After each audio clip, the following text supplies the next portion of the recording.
There is a pattern in Scripture that almost no one talks about, and once you see it, you will never be able to unsee it. This is what the Bible reveals about what happens right before God turns someone's life around. If you're in a season right now where things feel stuck, where you've been waiting longer than you ever expected, where it seems like God is silent and your situation is only getting worse, I need you to stay with me for this entire video, because what I'm about to show you from Scripture might completely change how you interpret the season you're in. We're going to look at Joseph, David, Moses, Job, Hannah, Ruth, Elijah, Peter, Paul, and others. And what we're going to find is a pattern so consistent, so unmistakable, that it will either bring you tremendous hope or it will make you deeply uncomfortable. Maybe both. Let's start where we have to start, with the man who spent 13 years between a pit and a palace. Joseph was 17 years old when his brothers threw him into a pit and sold him into slavery. He was 30 years old when he stood before Pharaoh as the second most powerful man in Egypt. That's 13 years. 13 years of slavery. 13 years of false accusation. 13 years of prison. But here's what I want you to see. Genesis chapter 40 tells us that Joseph correctly interpreted the dream of Pharaoh's cupbearer. And Joseph asked him, "When things go well for you, remember me. Mention me to Pharaoh and get me out of this prison."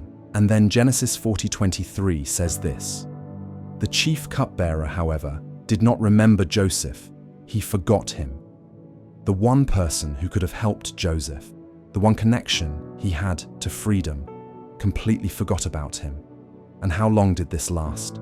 Genesis 41:1 tells us, "When 2 full years had passed, Pharaoh had a dream." 2 full years. 730 days of being forgotten by his only human hope. Now here's what's remarkable. The night before Pharaoh had that dream, Joseph had no idea his life was about to change. He went to sleep in that prison cell with no indication that anything was different. He had been faithful, he had served well, he had interpreted dreams correctly, and he was still sitting in a dungeon, forgotten. And then Genesis 41:14 says they brought him quickly out of the dungeon. The Hebrew emphasizes the speed. One moment, he's a forgotten prisoner, and within hours, he's wearing Pharaoh's signet ring and fine linen and a gold chain, with authority over all of Egypt. Here's the pattern. Joseph's human source of hope had completely failed. The cupbearer forgot him, and that was right before everything changed. David's story follows the same pattern. David was anointed by Samuel to be king when he was probably around 10 to 15 years old. He didn't actually become king until he was 30. That's roughly 15 to 20 years of waiting. And during that time, he spent about 8 years running from Saul, hiding in caves, pretending to be insane in front of enemies, leading a group of men who were distressed and in debt and discontented, for 8 years. But I want to show you his darkest moment, because it happened just 3 days before he became king. 1 Samuel chapter 30 tells us that while David and his men were away, the Amalekites raided their city of Ziklag. They burned it to the ground and kidnapped all the women and children, including David's 2 wives. Verse 4 says David and his men wept aloud until they had no strength left to weep. And then verse 6 says something that should make us all pay attention. David was greatly distressed because the men were talking of stoning him. Let that sink in. David had lost everything. His home was destroyed. His family was kidnapped. And now the men who had followed him for years were talking about killing him. His own people had turned on him. This was complete devastation. This was rock bottom. But the text continues. But David found strength in the Lord his God. He inquired of the Lord. He received direction. He pursued the raiders, and he recovered everything. Within days, David learned that Saul had died, and he was crowned king over Judah. The moment David's human support completely collapsed, the moment his own men wanted to stone him, that was the pivot point for his destiny. Are you starting to see it? Joseph's human help forgot him. David's human support turned on him, and in both cases, that was right before breakthrough. Let me show you this pattern in more lives. Moses was 40 years old when he tried to deliver Israel by his own strength. He killed an Egyptian and had to flee. He spent the next 40 years on the far side of the wilderness, tending sheep for his father-in-law. The man who had been trained in all the wisdom of Egypt was now a shepherd in obscurity. He had named his first son Gershom, which means, "I have become a foreigner in a foreign land." That name tells you everything about his state of mind. He felt displaced. He felt like his identity was lost. And when God finally appeared to him at the burning bush, Moses was so broken that he gave God 5 different excuses for why he couldn't do what God was asking. "Who am I that I should go to Pharaoh?" he asked. The man who at 40 had confidence in his own strength, by 80 had none left. And that was exactly when God could use him. Hannah went to the temple year after year, provoked by her rival, weeping so intensely that the priest thought she was drunk. 1 Samuel 1:10 says she was in bitterness of soul. The Hebrew phrase there is marah nefesh. It means deep, anguished grief. The place that was supposed to bring her comfort, the house of worship, had become a place of pain. And it was in that moment, in the midst of that bitterness of soul, that she made her vow to God, and everything changed. Elijah had just experienced the greatest victory of his ministry. Fire had fallen from heaven on Mount Carmel.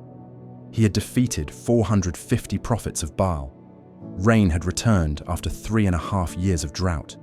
And then Jezebel sent a death threat, and 1 Kings 19 tells us Elijah ran for his life, sat under a tree and prayed that he would die. "I have had enough, Lord," he said. "Take my life." This was a man in profound depression, exhausted, hopeless, isolated, believing he was the only faithful person left in all of Israel. And that was right before God spoke to him in a gentle whisper and gave him a new assignment and a companion. Now, I need to take you to one of the most important passages for understanding this pattern.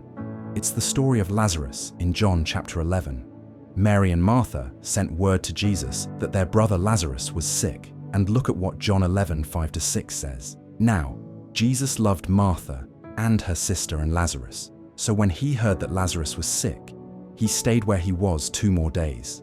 Read that again. Jesus loved them, so he delayed. Those 2 sentences are not in tension with each other.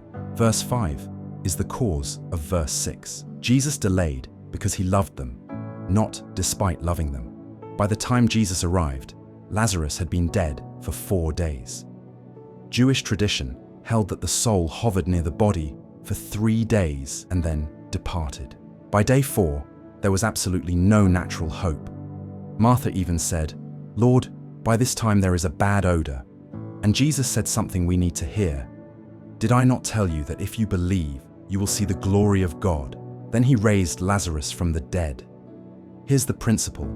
Sometimes divine delay is not divine denial. Sometimes God is waiting for the situation to be so far beyond human hope that when he acts, there will be no question about who gets the glory. Matthew 14:25 tells us that Jesus came to his disciples walking on the water during the 4th watch of the night. The Romans divided the night into 4 watches. The first watch was from 6 p.m. to 9 p.m. The second was 9 p.m. to midnight. The third was midnight to 3 a.m. And the 4th watch was 3 a.m. to 6 a.m. The disciples had left in the evening, and they had been straining at the oars for 6 to 9 hours when Jesus finally came. Mark's gospel tells us that Jesus saw them straining the whole time. He was watching, but he didn't come until the 4th watch. John Chrysostom, the early church father, wrote about this. He said Jesus allowed them to be tossed the whole night, exciting their hearts by fear and inspiring them with greater desire and more lasting recollection of him. For this reason, he did not stand by them immediately. The 4th watch was the last possible moment. Maximum exhaustion, maximum darkness, right before dawn. And that's when Jesus came. This brings us to one of the most powerful examples in the New Testament, Acts chapter 16.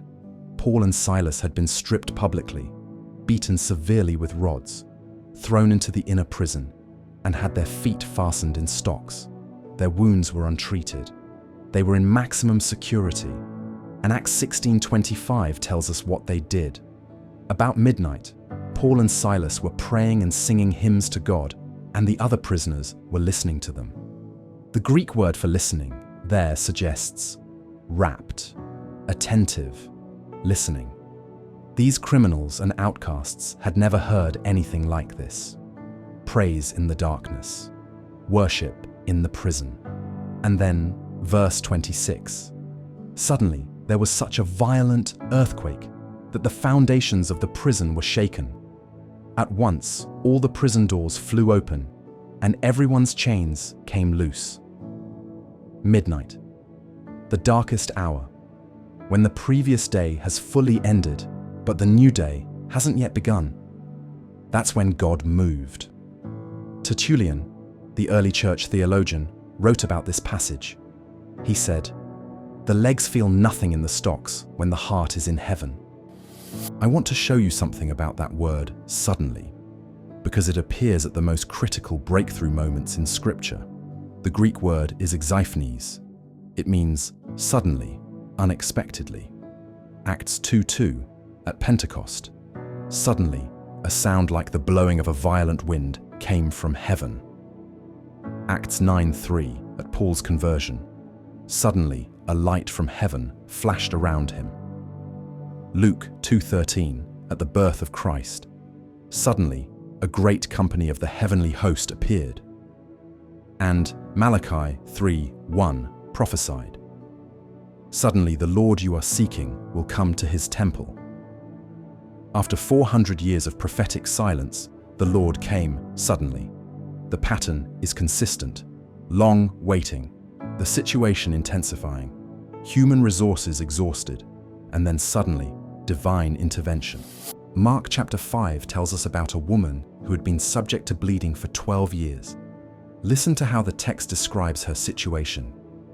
She had suffered a great deal under the care of many doctors and had spent all she had, yet instead of getting better, she grew worse. 12 years. Every doctor had failed her. Every treatment had made things worse. She had spent everything she had. She was completely broke. And because of her condition, she was perpetually, ceremonially unclean. She couldn't go to the temple. She couldn't participate in worship. Everything she touched became unclean. She was physically, financially, medically, socially, and spiritually at the end of herself. And she pushed through a dense crowd, risking violation of the purity laws, and touched the edge of Jesus' garment. Mark 5:29 says, "Immediately her bleeding stopped." After 12 years of trying every human solution, at the moment of her greatest desperation and greatest risk, healing came instantly. I want to show you one more example, because it reveals something important about how God works. In John chapter 18, Peter denied Jesus 3 times, and the text tells us he was warming himself by a charcoal fire. The Greek word is anthrakia. That word only appears one other time in the entire New Testament. John chapter 21. After the resurrection, Jesus appeared to the disciples on the shore of the Sea of Galilee. And verse 9 says, Jesus had prepared breakfast for them over a fire of burning coals. Anthrakia. Jesus intentionally recreated the setting of Peter's greatest failure. And right before that encounter, where was Peter? He had gone back to fishing. John 21:3 says, "I'm going out to fish." He had returned to his old life. He had caught nothing all night. He was stuck, aimless, probably drowning in guilt and shame. And Jesus met him at dawn as light was breaking through the darkness. 3 times he asked, "Do you love me?" matching the 3 denials. And 3 times he restored Peter's calling. "Feed my lambs, take care of my sheep, feed my sheep." The right before moment of Peter's restoration was a night of catching nothing and a return to his former identity. And then Jesus showed up with breakfast and a purpose. There's a Hebrew word I need to teach you because it changes everything about how we understand these seasons. Isaiah 40:31 says, "But those who wait upon the Lord will renew their strength." The Hebrew word translated wait is cover. And here's what's remarkable about it. The word literally means to bind together, perhaps by twisting, like making a rope. In fact, the same Hebrew root gives us the word for rope or cord. Do you understand what this means? Waiting on the Lord is not passive resignation. It's not just sitting around hoping something changes. Waiting is active binding. It's twisting yourself together with God's purposes. And here's the thing about ropes. The more you twist the strands together, the stronger the rope becomes. The longer you wait while bound to God, the stronger you become. So, what will you see right before God turns your life around? Based on everything Scripture shows us, you will likely see some combination of these things. First, isolation. Joseph was forgotten in prison. David was hiding in caves. Moses was alone on the far side of the wilderness. Elijah believed he was the only faithful one left. If you feel unseen and alone right now, pay attention. Second, extended waiting. Joseph waited 13 years. David waited 15 to 20 years. Moses waited 40 years. Hannah was provoked year after year. Abraham waited 25 years for Isaac. The waiting is almost always longer than we expect. Finally, human help failing completely. The cupbearer forgot Joseph. David's men talked of stoning him. Job's friends became his accusers. Hannah's husband's love wasn't enough to fill the void. When your human sources of hope fail, it may be a sign that you're getting closer. And yet, in every single case, the person who experienced breakthrough maintained faithful action in the right before moment. Joseph kept interpreting dreams and serving even when forgotten. David strengthened himself in the Lord. Moses faithfully tended sheep. Hannah kept going to worship despite the pain. Paul and Silas prayed and sang hymns at midnight. The question is not whether the turnaround will come. Scripture is clear that it will. The question is whether you will maintain faith and faithful action until it does. I want to leave you with one more passage, 2 Corinthians 12:9. Paul had a thorn in the flesh, some kind of affliction he asked God to remove 3 times. And God's answer was this: "My grace is sufficient for you, for my power is made perfect in weakness." The Greek word translated made perfect is teleo. It's the same word Jesus used on the cross when he said, "It is finished." God's power reaches its completion point, its "it is finished" moment, precisely where your strength ends.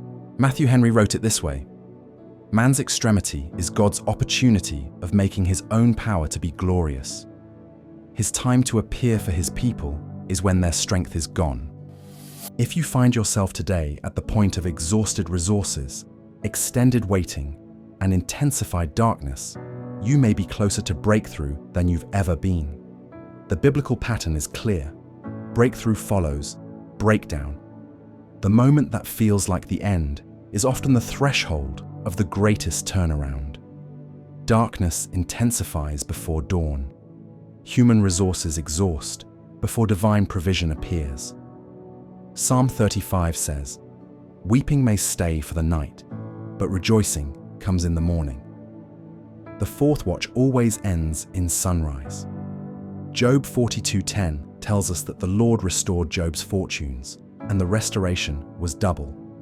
Twice as many sheep, twice as many camels, twice as many oxen and donkeys. If you're in a right before season, don't give up. Don't interpret God's timing as God's absence. The same God who let Joseph languish 2 extra years in prison is the same God who brought him quickly out of the dungeon at the appointed time. Keep binding yourself to the Lord. Keep showing up faithfully. Keep praying and singing hymns at midnight if that's where you find yourself. Because when God moves, he moves suddenly. And you don't want to quit 3 days before your throne, or 2 years before your palace, or one night before your earthquake. The turnaround is coming, and the very season that feels like the end may be the clearest sign that you're almost there.